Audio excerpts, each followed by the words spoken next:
Hey everybody, Joey the Recovery Guy back again for another video. I'm really sorry that it's been a while since I've uploaded any videos. I've been really busy with life and battling addiction and what have you.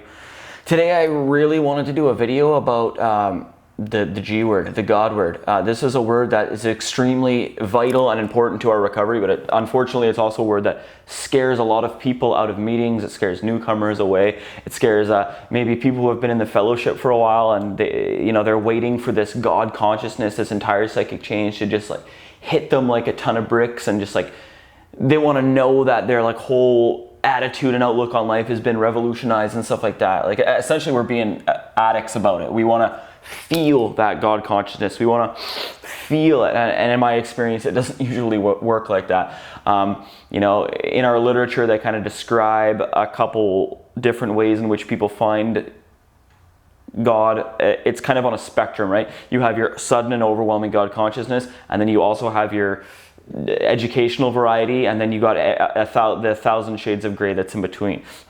Why I really wanted to talk about God today, though, is because like in 12-step literature and 12-step fellowship, they give you a lot of room to operate within this God idea. There's room to treat God as an idea and not a man in the sky. There's a lot of preconceived notions that I notice a lot of us have when we talk about God. Like we immediately think of like some old man in the sky, like commanding things, like caring about each and every one of our well-beings individually. We often give God human qualities. We immediately associate it with organized religion. Not that there's anything inherently wrong, I think, with organized religion.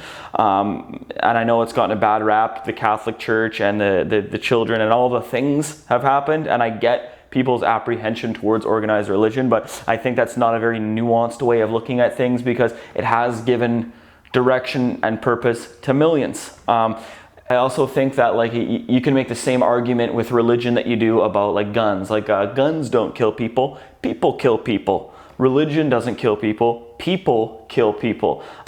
Then you could also say, well, like the gun, we want to ban guns, right? Is religion too dangerous of a tool for crazy people to use to kill people? Maybe yes, maybe no. But if you guys really start taking a more of a critical look at history, you will find that there's been many hundreds of millions of people dead, and at the hands of a secular government. Everyone likes to go to like the holy crusades and stuff like that, and whatever happened back then. And it's not. Yeah, there's been a lot of bad shit that's happened from religion, but there's also been at least an equal or maybe even greater amount of stuff that was born of secular thought. So that's just something to think about. That's neither here nor there. Now, about the actual topic of God itself, there's some different ways we can think about it. And I know that a lot of people, it's kind of like the ongoing debate right now is like religion versus science, or God versus science.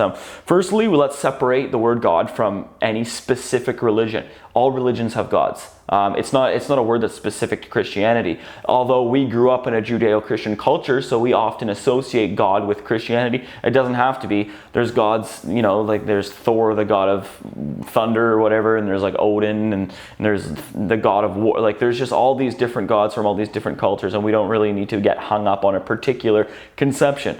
All people have tried to conceptualize this power in their own way. In our literature, it also will say something like this, like our old ideas didn't work, the God idea worked. And God can be, to my understanding, just that, an idea. Because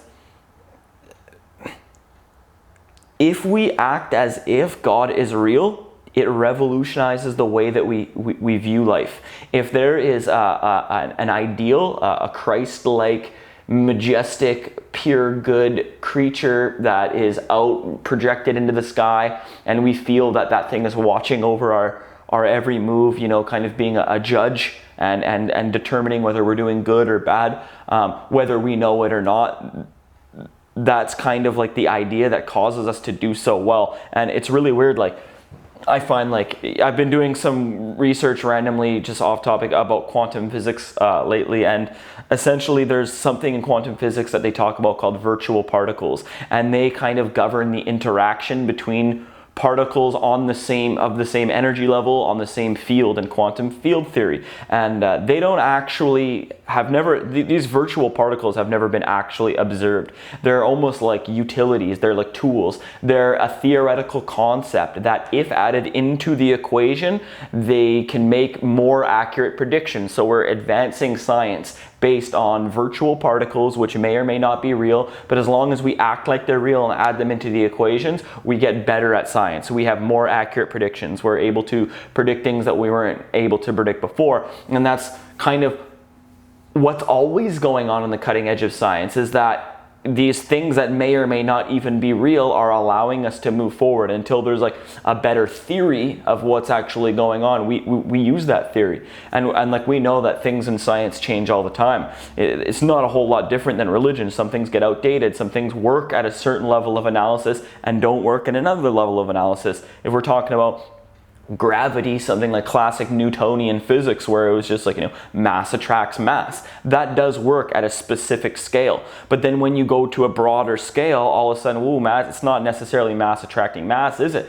Because of the movement of the stars, they've determined that. And so Einstein essentially came along on the scene and was like, know what it is? It's mass.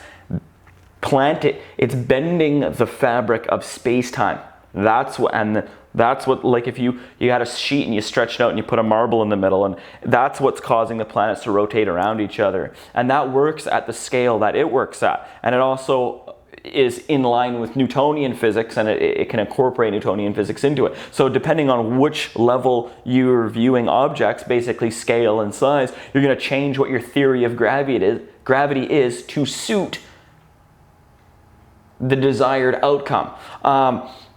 Or the observable outcome, I should say, not the desired outcome, it suits the observable outcome. Now what's going on is because of the black hole information paradox, where quantum information is entering the black hole, not escaping the black hole, but Hawking radiation is escaping the black hole, shrinking the black hole over time. Where as that quantum information goes, it's kind of like thermodynamics. Quantum information can never be destroyed. So now that they're thinking that all the information or all the bits or all the things matter that are going inside of the black hole are inside the black hole, also stored on the outside of the black hole, or the information is stored on a 2D surface on the edge of the black hole and it's being projected inwards in a 3D space like a hologram. And that's kind of where Leonard Susskind, professor of physics at Stanford, is saying like that's where we live in a hologram. And I notice a lot of people are on board with that theory. People are like, yeah man, hologram makes sense, we live in a simulation, it's the Matrix. Now I don't get why people don't believe in God, but they believe we live in a hologram. Who created the hologram? What's outside the system?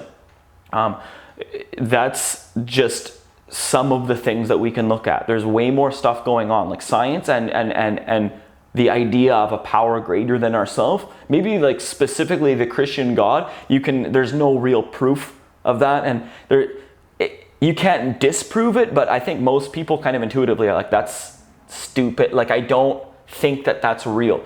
But they were onto something, I believe. Christian, like religious thinking, they're onto something. There is a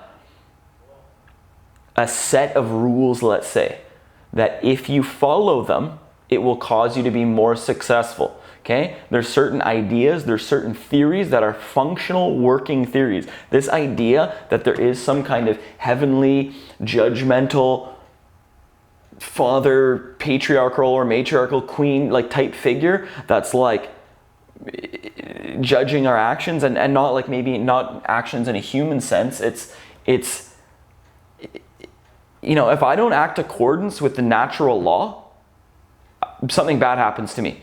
And that's not natural law being a person judging me, but it could be interpreted as judgment. And I believe that religious people back in the day, they did interpret it like that because it's the only way they could conceptualize it at the time. Like you got to understand that thousands of years ago, we didn't have the scientific method. We didn't have reductionism. We didn't have microscopes and video cameras and computers, and we didn't have any of that stuff. So they were doing the best they could to try and conceptualize these things that they noticed. And I don't know if you guys have noticed, but I think deep down in every man, woman, and child is the fundamental idea of a higher power out there. I think people act as if it's true, and I think it's a functional idea. Like virtual particles, they have not been observed, and God has not been observed, but there is a set of rules out there that can cause you to do very, very well. Now, this set of rules, here's the kicker, it exists independently from what I think. So if I think that, real simple example, if I think that eating junk food will make me healthier, will it make me healthier? I hope you said no to that, because it won't. I don't get to decide those rules. Those are rules that life decided for me. My nervous, like my physiology, evolution, whatever, forces way bigger and more powerful than me, beyond my control, have decided that junk food does not make your body healthier. Exercise and eating right makes your body healthier. Now, if I act in accordance with natural law that exists objectively outside of my own thinking, my life's going to get better. If I think I make up my own rules, then my life is not going to get better. This is essentially kind of the Nietzschean perspective, where he said the idea of God is dead in the hearts and minds of the population, and with that, he predicted all this bad stuff happening, which it did. Soviet Russia happened very shortly after that. Nietzsche was not I don't think he was anti-God necessarily idea. He was just critical of Christianity, because he was saying that Christianity will probably experience its death at the hands of itself because of the way the value structure is set up and how it puts the devil outside of you instead of, having the good and bad inside you. So then it separates people. Well, we're good and we're godly and you guys are not. We're going to kill you and all this kind of stuff. But again, I know I'm kind of rambling on about this kind of stuff. I get excited about it, and I want everybody to know it could, like this idea of God could just be like a set of rules. You know what I mean? A set of rules that if we follow, we're going to be better. So when Nietzsche pronounced God dead and all that bad stuff started happening, what does he say? He's like, if we don't have a transcendent morality, if we don't have an objective morality that exists outside of our own conditioned mind, then what's going to happen? Is it possible for humans to create our own values? And he really wondered this. And his idea was of the humans who could create their own values. They decide what gives meaning and purpose to a life and gives well-being to one's soul. And turns out that didn't really work very well. I think kind of one of the people used to say Hitler loved Nietzsche and all that shit. But I believe that Hitler took that idea and said, yeah, we are going to create our own value system, and look what happened. That type of thing doesn't work. Communism is kind of a manifestation of that same idea, not a Nietzschean idea. Other people have thought of it and they kind of ran with it. And usually when people do that, really, really, really bad things happen. So then Jung came on the scene, and he was kind of like, we can't do that. Values exist independently from us. It's up to us to figure out what it is, because when we start getting into moral relativism and postmodern and your truth is true for you even though it maybe is not, you know what I mean, it starts to get really, really fucked up. So I can't make my own values. I can't decide what brings me well-being. Well-being is out there for me to be discovered. I have to act in accordance with the natural laws, and whatever established this laws I call God. There's a certain ethics that I need to follow, not necessarily rules. Rules are okay, but they can be bent and broken. Thou shalt not kill. Thou shalt not kill is a sweet rule. Everyone seems to really like that idea. I like that idea. I feel safe walking the streets because of that idea. But it shouldn't be an absolute rule, should it? Because that's dogmatism. If someone comes into the room while I'm doing group at the treatment center, or I'm in the gym or something like that, starts mowing everybody down, and I have a gun, I should kill that person. There's some times where murder is perfectly acceptable and even encouraged. But the more important thing is the ethics, okay? The ethics, they give rise to the rules. Now, we can try, I believe this is what religious denominations are. There's a certain set of ethics that we've been able to tap into, and based on your personality or your biology and your upbringing and stuff like that, different people have tried to write down the rules, and these have turned into religions and denominations of religions. And I believe that people who are imbalanced, or they need something to cling to, have held on to these rules like a raft in a storm, and it's caused them to be rigid in their belief system, and the ethic that gave rise to the rules in the first place was discarded. And that's also kind of what I think Nietzsche meant by God is dead, and that's never any good. So just more things, right? More things to think about. if we're in a 12-step fellowship and there's meetings everywhere in our city and there's a bunch of friends that we have that are now in 12-step fellowships and stuff like that, and we want to be a part of it, and we're not super keen on the God idea and how they use the word God over and over again in 12-step literature and stuff like that, it's useful to be able to start thinking of things more broadly like that. So it could be a set of rules, it could be instantiated, these set of rules could be instantiated by evolution. It doesn't necessarily mean that there's a person. You know what I mean? It could be a very simple thing like the unactualized actualizer argument, something that stands outside the laws of physics that we know about. I mean, we can narrow the Big Bang down to, you know, like a Planck length of a second after it happened, which is like 10 to the power of minus 43 seconds or something stupid like that. But we can't measure it before that. Well, what happens before that, we don't know, because the laws of physics as we understand them break down. So the laws of physics are breaking down. So that's what a miracle is. So miracles are also, in a way, they're true. And what happened before that, what induced the Big Bang? Like, obviously there's something that stands outside the system as we know the system. And it doesn't have to be a person, but that thing could be God. There could be a more fundamental reality that we're able to tap into, and it's going to be a benefit to us.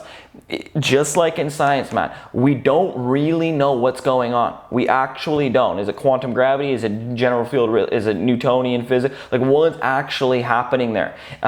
There's a Planck length of time and a Planck length of space, and we're trying to measure something accurately down to the micro scale. If we can't go below that, because, well, what the theory is, they've never actually been able to, but the more accurately you're able to define something's position and momentum, the more energy you need to interact with that particle to get the measurement. So when you get to the Planck length, the energy to measure below that would have to be so high that they think it would create a black hole. So they're not touching that right now, or they don't have the capacity to do that, which I'm not 100% sure which one's the case. But all I'm saying is nature has a funny way of getting in the, it doesn't let us go to a certain depth. And I find it interesting, and I find it very fascinating. And I also think there's no contention between spirituality and science. Science is reductionism. It's a methodology of understanding the world, and it's very, very viable. Okay, it's a viable methodology of understanding the world. We're able to create computers. We're able to create lights, cameras, action. We're able to do all the stuff with science. You could go the other way, though. You can say, look at the planet. Look at what we've done. Look at how we've built an environment around ourselves that we're not particularly adapted to, and our biological functions are not being fulfilled properly, and mental illness is running rampant in the streets, and we're overpopulated, and people are living longer and longer. It's a burden on a tax system, but no one in their right mind would ever want one of their loved ones in their old age to just die just because it's like we are doing all this stuff, and it's creating all this. So you could say science is probably the worst thing that could happen to the world. It could be the thing that allowed us to flourish, but ultimately it could be the cause of our untimely demise. Maybe if we didn't go that route and we stayed the more religious, kind of superstitious route, we wouldn't have invented all this stuff, and in society, and we would have been living in more harmony, more in like a First Nation style of way, and it would have been better. Like, we don't, to say, for anyone to say that they know this is the way it would have gone, and I'm sure of it, science is obviously better than religious thinking, or even religious thinking is obviously better than science, I think it's extremely amateur. It's not very nuanced. It's the sign of a person that obviously is not very thoughtful about the particular issue, or someone who's driven by something like spiritual malady or mental illness and stuff like that. So I don't know. I hope you guys liked that video. I didn't expect to actually ramble that long. I'm going to come out with more videos soon about this very idea, and I'm going to come up with more step 1 videos and more step 2 videos in the future. I thank you guys for coming to visit my channel. If you really like me, hit subscribe and even share my video on Facebook. It would be awesome. Thanks.